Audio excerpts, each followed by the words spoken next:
Marami ang nawindang at laman na ng usap-usapan ngayon sa social media ang pagre-repost ng actress na si Sophie Albert sa isang blind item tungkol sa celebrity na magpa-file na ng annulment laban sa kanyang jowa.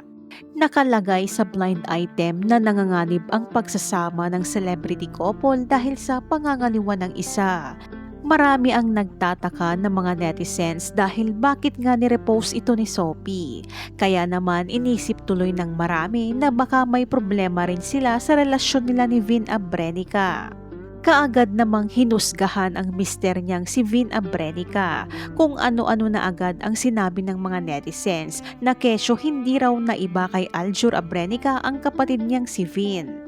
Ayon nga sa komento, "Hoy Sophie Albert reposted, why? Grabe naman ang Abrenica brothers, di na makontento sa asawa nila if ever totoo ito."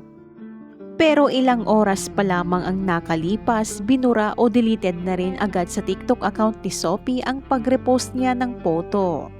Talaga namang nakapagtataka dahil sa Instagram account kasi ni Sophie, makikita na okay pa rin ang relasyon nila ni Vin Abrenica. Katunayan, super sweet pa ang Mother's Day message ni Vin kay Sophie, kung saan ito ay video na nagpapakita kung paano si Sophie sa bahay nila na kung gaano ito kasaya bilang asawa at ina.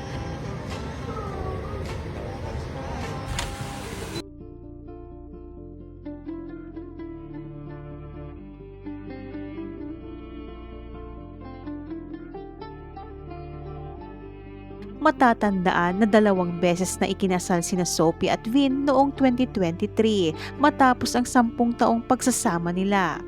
May isa na silang anak na babae na ipinanganak noong 2021. Narito naman ang mga naging reaksyon ng ilang netizens. Swerte si Vin kay Sophie, sa totoo lang, mayaman. Kanila yon FEU kaya, Kuwangko Reyes, may breeding si ate mo girl, pero hindi pa social ang dating, simple lang. Ano pa ba kundi para mapag-usapan sila, though mukhang okay naman sila. If true, basta best actor talaga yung guy, haha, may paiyak-iyak pa mana din pala sa kuya.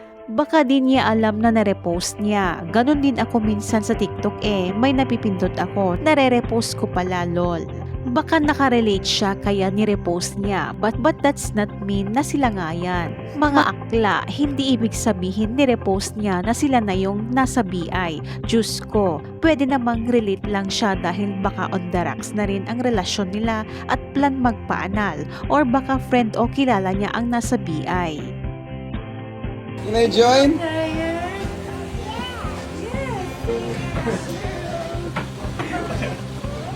Ano naman ang masasabi mo dito? Ibahagi ang iyong komento.